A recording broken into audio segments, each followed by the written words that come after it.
4 नवंबर 2024 जम्मू कश्मीर के इतिहास के लिए एक बहुत ही यादों वाला दिन रहेगा, क्योंकि आज जो है वो 6 साल बाद बेशक से केंद्र शासित प्रदेश के तौर पर वहाँ पर असेंबली जो है वो काम करना उसने शुरू कर दिया है। दरअसल 21 नवंबर 2018 को जो तब की वहाँ की 12वीं असेंबली थी, तब के गवर्नर ने उसे रद्द कर दिया था और उसके बाद 7-8 महीने बाद 5 अगस्त 2019 को क्या हुआ वो हम सबको याद है। पार्लियामेंट ने जो जम्मू कश्मीर है उसके राज्य का दर्जा उससे छीन लिया और उसे डाउनग्रेड कर 2 यूनियन टेरिटरीज़ में तब्दील कर दिया, एक जम्मू कश्मीर और दूसरा लद्दाख। तब से उस क्षेत्र से अलग अलग तरह की आवाज़ें हमें सुनाई पड़ रही थीं। आखिरकार सितंबर और अक्टूबर के महीनों में वहाँ पर चुनाव हुआ और 18 अक्टूबर 2024 को जो पॉपुलर गवर्नमेंट है वो वहाँ पर फॉर्म हो गई। अब इतने सालों बाद 6 सालों बाद जो है वो बतौर बेशक से केंद्र शासित प्रदेश या फिर कहें यूनियन टेरिटरी के रूप में एक वहाँ पे जो असेंबली है उसने अपना काम करना शुरू कर दिया है। लेकिन इस असेंबली की चुनौतियाँ जो हैं वो अलग हैं। ये असेंबली का सेशन तब बुलाया जा रहा है जब वहाँ से स्टेटहुड की जो मांग है उसके साथ जो धारा 370 बहाल करने की मांग है, धारा 35A को बहाल करने की मांग है, वो सुनाई पड़ रही हैं। ये असेंबली तब हो रही है जब वहाँ पर आतंकी वारदातें जो हैं वो लगातार जो हैं उनमें इजाफा होता जा रहा है, जो आतंकी ग्राफ है उसमें इजाफा होता जा रहा है।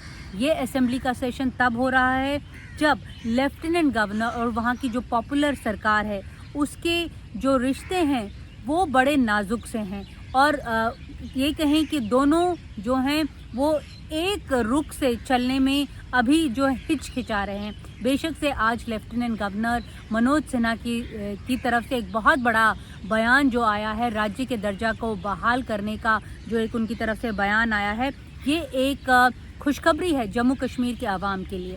नमस्कार दोस्तों, एनडीटीवी इंडिया के यूट्यूब चैनल पर आपका स्वागत है। नीता के रडार पर आज हम चर्चा करेंगे कि क्या वाकई ही केंद्र जो है उसे जम्मू कश्मीर के जो राज्य का दर्जा है वो उसे वापस कर देगा।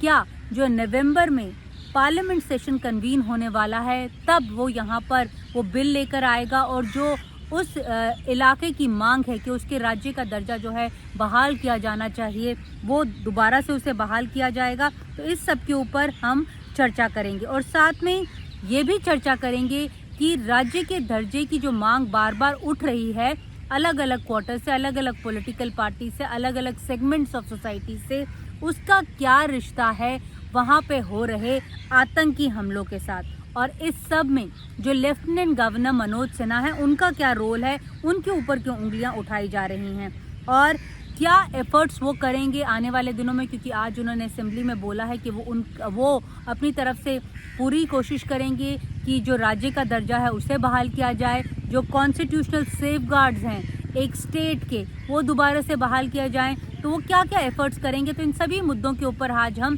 तफसील से चर्चा करेंगे। लेकिन सबसे पहले हम बात कर लेते हैं उस इलाके में जो आतंक का ग्राफ लगातार बढ़ता जा रहा है। दरअसल ये आतंक का ग्राफ जो है वो केंद्र के जितनी भी दलीलें हैं 2019 के बाद की उनके सभी दावों को एक एक कर पंचर करता हुआ जा रहा है और उनके जो दावे हैं वो बिल्कुल गलत साबित होते हुए दिखाई पड़ रहे हैं। क्योंकि केंद्र का ये दावा था कि धारा 370 खत्म करने के बाद जो आतंकी ग्राफ है वो कम हुआ है और जो आतंक के फुटप्रिंट्स हैं जम्मू कश्मीर में वो कम हुए हैं। लेकिन अभी पिछले अगर हम 1 महीने की बात कर लें तो जिस तेज़ी से आतंक का ग्राफ वहाँ पर बढ़ रहा है वो केंद्र के जो ये दावे हैं उनके ऊपर सवाल उठाता है। ये दूसरा जो दावा जो था वो वहाँ की आर्मी का था, जो आर्मी वहाँ पर ऑपरेट करती है, इतने सालों से ऑपरेट कर रही है। वो कह रही थी कि जो लोकल मिलिटेंसी है वो ख़त्म हो गई है और साथ में इन्फिल्ट्रेशन है जो वो ख़त्म हो गई है। जम्मू कश्मीर की पुलिस के जो पूर्व डीजीपी थे मिस्टर स्वेन वो बार बार कह रहे थे कि जो लोकल मिलिटेंसी है वो सिंगल डिजिट में आ गई है और जो इन्फिल्ट्रेशन लेवल्स हैं वो ना के बराबर हैं। इनफैक्ट एक जो जब सवाल जवाब होते हैं पार्लियामेंट में जो मेरे पीछे है तब उसमें कई बार जो है केंद्र सरकार ने, क्योंकि डेटा जो है वो मुहैया जम्मू कश्मीर पुलिस करवाती है और सेना करवाती है, तो उसके डेटा के ऊपर बेस करके उन्होंने कहा कि इन्फिल्ट्रेशन जो है वो नहीं हो रही है और जो लोकल मिलिटेंसी है वो बहुत कम हो गई है। तो ये अभी हाल फिलहाल के जो इंसिडेंट्स हैं वो इन दावों के ऊपर भी सवाल जो हैं वो खड़े करते हैं।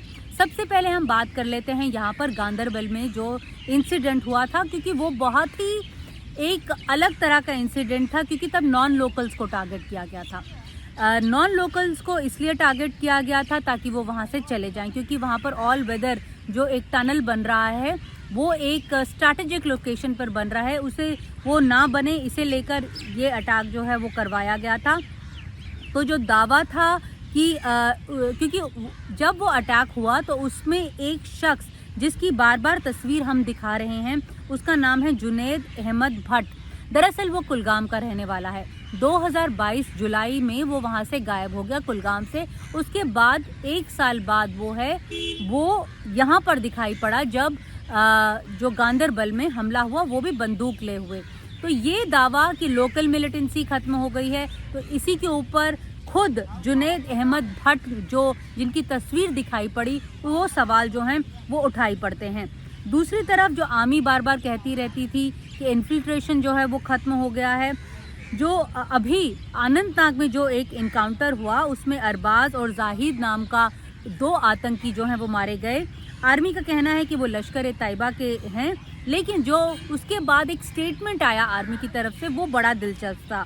उन आर्मी का कहना है कि जो अरबाज मीर नाम का शख्स जो मारा गया, जो लश्कर का था, वो 2018 में यहाँ से पाकिस्तान गया और 2022 और 23 में वो वापस आया और तब से वो यहाँ पर जम्मू कश्मीर के इलाकों में ऑपरेट कर रहा था और साथ में जो है कई लोगों को मार रहा था, अपने निशाने पर ले रहा था।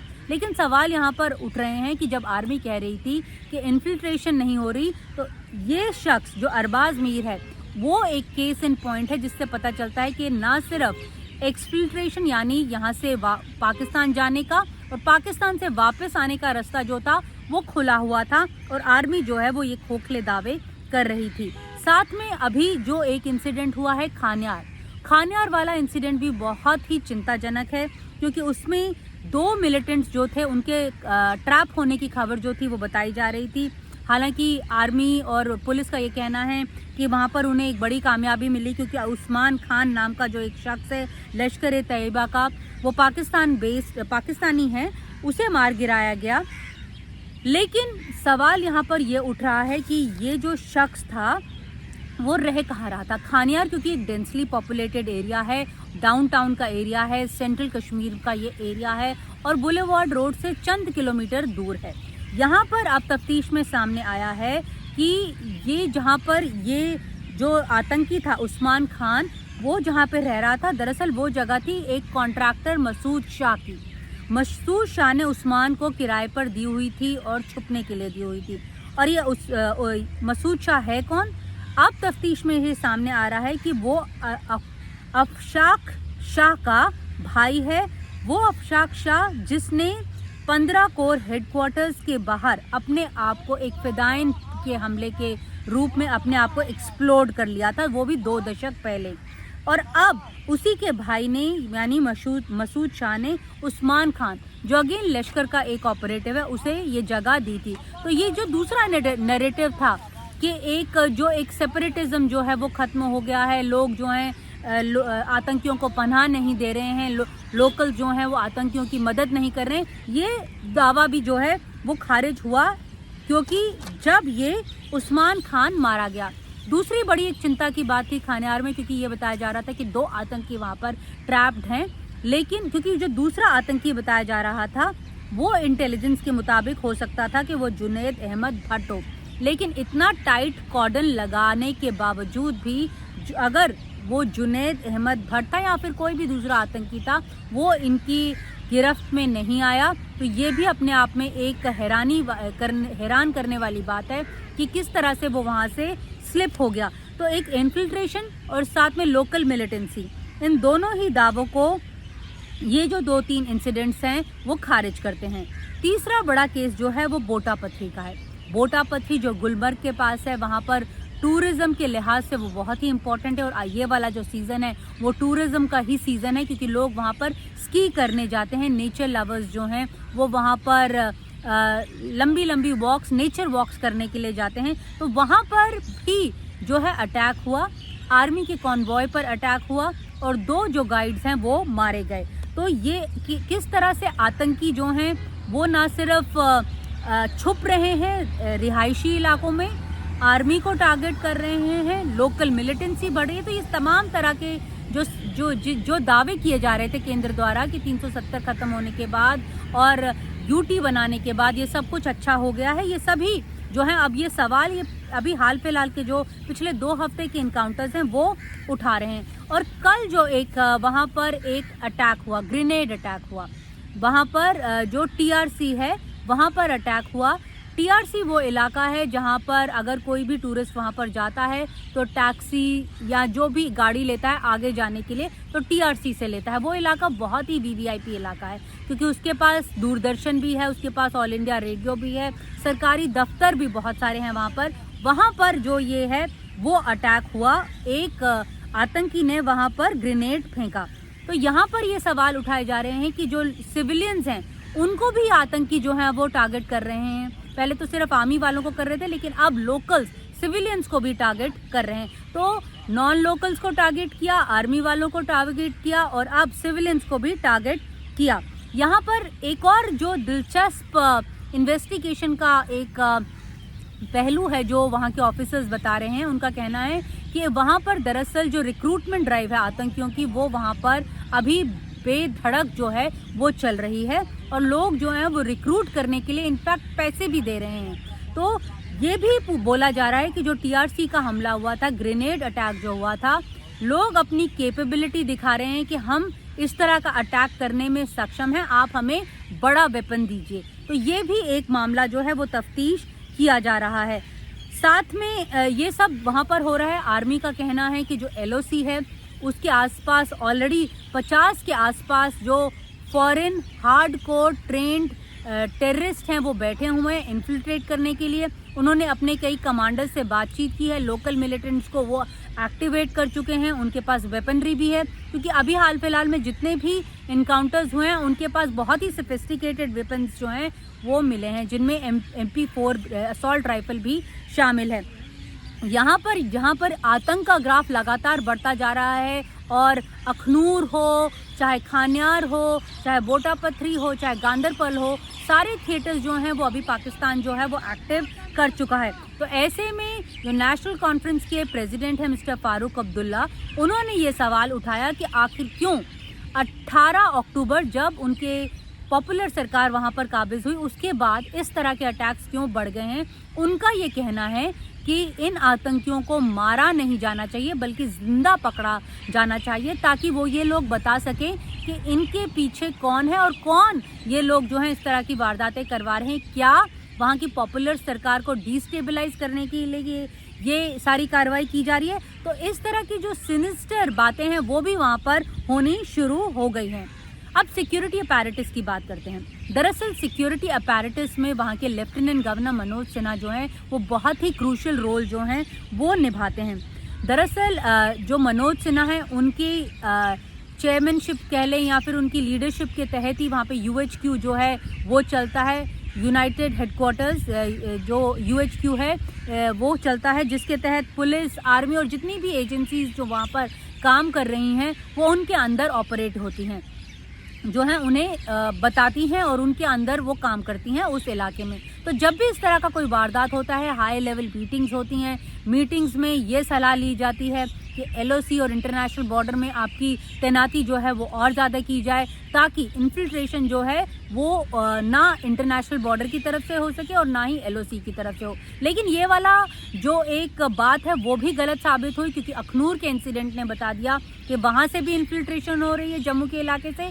बोटा पथरी के इलाके ने बता दिया कि जो अनकन्वेंशनल रूट था गुलमर्ग का, वहाँ से भी इन्फिल्ट्रेशन जो है वो हो रही है। तो सवाल यहाँ पर अब लेफ्टिनेंट गवर्नर के ऊपर ही उठाए जा रहे हैं, उनके सिक्योरिटी अपैरेटस के ऊपर ही उठाए जा रहे हैं। जब कल टीआरसी के ऊपर अटैक हुआ तब खुद उमर अब्दुल्ला ने ट्वीट करके सिक्योरिटी अपैरेटस को जो है दुरुस्त करने की सलाह जो है वो दी। ऐसे में जो एक दूसरी चिंता की बात है दिल्ली के लिए कि जो ratio of security forces injured यानी घायल मारे जाने एज कंपेयर टू जो आतंकी मारे जा रहे हैं या फिर घायल हो रहे हैं, उनकी रेशियो जो है वो डिस्प्रपोर्शनेट हो गई है। इसे लेकर जो है वो दिल्ली जो है वो बहुत ही चिंतित है। दूसरी तरफ लोकल्स का कहना है कि जो आर्मी है वो सिर्फ हाईवेज पे पेट्रोल कर रही है और डीप इनसाइड जंगल जो है वो अभी पेट्रोलिंग फिलहाल नहीं कर रही है, और यही वजह है कि इस तरह के अटैक्स जो हैं वो ज़्यादा हो रहे हैं। दूसरी तरफ केंद्र सरकार का कहना है कि जो पाकिस्तान है उसने अपनी तरफ से जो है ज़्यादा कार्रवाई करनी शुरू कर दी है। दरअसल वो क्योंकि जिस तरह से वहाँ पर हमारे यहाँ पर चुनाव हुए, भारत सरकार ने अच्छी तरह से चुनाव करवाए, इसलिए वो परेशान है और इस तरह के अटैक्स को वो और ज़्यादा तेज़ी दे रहा है और अपने फुटप्रिंट्स जो हैं वो बढ़ा रहा है। जैसे कि मैंने आपको बताया कि आर्मी पहले कह ही चुकी है कि 50 से ज़्यादा आतंकी जो हैं वो LOC में बैठे हुए हैं और इन्फिल्ट्रेट करने के लिए वो तैयार हैं। तो और अपने हैंडलर्स से भी वो लगातार संपर्क में हैं। तो ऐसे में आर्मी की तरफ से एक जो स्टेटमेंट है, केंद्र की तरफ से स्टेटमेंट आ रहा है कि पाकिस्तान जो है वो रेडार बढ़ा रहा है। तो इन सब के बीच में जो स्टेटहुड की बात है उसे लेकर जो है वहाँ के लोकल्स अब सवाल उठा रहे हैं, वहाँ की सत्ताधारी पार्टीज जो हैं वो सवाल उठा रही हैं। हालांकि नेशनल कॉन्फ्रेंस का ये कहना है कि जब मुख्यमंत्री उमर अब्दुल्ला दिल्ली आए थे, उन्होंने प्रधानमंत्री से लेकर रक्षा मंत्री, केंद्रीय गृह मंत्री सबसे मुलाकात की थी और उन्हें सब ने ये यकीन दिलाया था कि जल्द ही जो स्टेटहुड है उसे वापस किया जाएगा।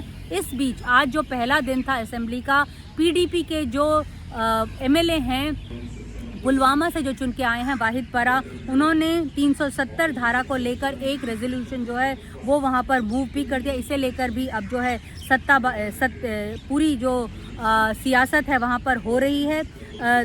लेकिन सबसे बड़ी बात यही है, सब लोग जो चर्चा कर रहे हैं, जम्मू कश्मीर में भी कर रहे हैं, दिल्ली में भी कर रहे हैं, राज्य के दर्जे के बहाल होने की, कि दिल्ली जो है क्या इस बार जो नवंबर में पार्लियामेंट का जो सेशन है, विंटर सेशन होगा, क्या उसमें वो ये बिल लेकर आएगी और जम्मू कश्मीर का जो राज्य का दर्जा है वो बहाल करेगी। क्योंकि दरअसल दिल्ली के लिए भी ये एक दुखती रग बन गया है, क्योंकि जब जब इस तरह के इंसिडेंट्स होंगे तब जो लेफ्टिनेंट गवर्नर है उनके सिक्योरिटी अपैरेटस पर सवाल उठाए जाएंगे और साथ में केंद्र के जितने भी अभी तक दावे किए गए हैं 2019 के बाद से, उसके ऊपर सवाल उठाए जाएंगे। तो ऐसा माना जा रहा है कि हो सकता है कि दिल्ली जल्द से जल्द चाहे कि स्टेटहुड जो है वो रिस्टोर किया जाए, इसके ऊपर जो है वो चर्चा हो रही है। नैरेटिव्स जो हैं वो अपनी तरफ, लोग जो हैं वो अपनी तरफ से जिसको जैसा संभव लग रहा है, जो जैसा पसंद आ रहा है, वो वैसा नैरेटिव बिल्ड करने की कोशिश कर रहा है। इस बीच लेफ्टिनेंट गवर्नर ने आज जो असेंबली में बयान दिया, वो एक नेशनल कॉन्फ्रेंस उसे अपनी बड़ी कामयाबी मान रही है। उसका कहना है कि लेफ्टिनेंट गवर्नर ने कहा है कि उनकी सरकार पूरी कोशिश करेगी कि जल्द से जल्द राज्य का दर्जा जो है वो बहाल किया जाए और जो भी कॉन्स्टिट्यूशनल गारंटीज़ हैं बतौर स्टेट की, वो वापस जम्मू कश्मीर को दोबारा से दी जा सके। तो ये एक बड़ी बात है। इस सब के बीच में जो पाकिस्तान है, पाकिस्तान के ऊपर भी जो है हमें आंख लगाकर रखनी चाहिए, क्योंकि पाकिस्तान की तरफ से ही आतंकी जो हैं वो भारत की ओर आ रहे हैं। दरअसल जो लोग इंडिया और पाकिस्तान के रिलेशंस को स्टडी करते रहे हैं, उनका कहना है कि जब सीज़ फायर हुआ था 2021 में, फरवरी 2021 में, तब से भारत और पाकिस्तान के पास बहुत टाइम था कि अपने रिश्तों को वो धीरे धीरे जो है वो संतुलन में ला सकते थे, लेकिन ये ऐसा नहीं हुआ और उसके चलते अब पाकिस्तान भी जो है वो अपना पेशेंस खो रहा है, जिसके चलते इस तरह के आतंकी जो हैं ना सिर्फ इन्फिल्ट्रेट करवाए जा रहे हैं बल्कि आतंकी वारदातें जो हैं वो भी वहाँ पर हो रही हैं। दूसरी तरफ जो वहाँ जम्मू कश्मीर की सरकार है वो बोल रही है कि बेशक से स्टेटहुड रिस्टोर की जाएगी, लेकिन उनका फोकस जो है वो ईज़ ऑफ लिविंग को लेकर है कि वहाँ के आवाम को किस तरह से सहूलियतें दी जाएं। उसे लेकर जो सबसे आज पहला अनाउंसमेंट हुआ है कि 200 यूनिट्स जो बिजली की प्रॉमिस की गई थी वो फ्री दी जाएंगी। इसके अलावा भी कई जो स्टेप्स हैं वो लिए जा रहे हैं ताकि वहाँ के आवाम को जो कई सालों से आतंक के चलते उसने बहुत सारी यातनाएं झेली हैं, उन्हें भी थोड़ी सहूलतें मिले, लेकिन लोगों की अभी सबसे ज़्यादा नज़र है वो दिल्ली पर है कि दिल्ली क्या फ़ैसला लेगी जब यहाँ पर जो विंटर सेशन है वो शुरू होगा इसी नवंबर में। दिल्ली क्या फ़ैसला लेगी कि क्या जल्द से जल्द उनके राज्य का दर्जा जो है वो बहाल किया जाएगा या नहीं। तो सबकी नज़र अभी फ़िलहाल संसद पर ही है। तो शुक्रिया दोस्तों, आज नीता के रडार पर इतना ही। आगे इस मसले के ऊपर हम आपके साथ लगातार रूबरू होते रहेंगे और जो भी लेटेस्ट जानकारी है वो आपके साथ शेयर करते रहेंगे। नमस्कार।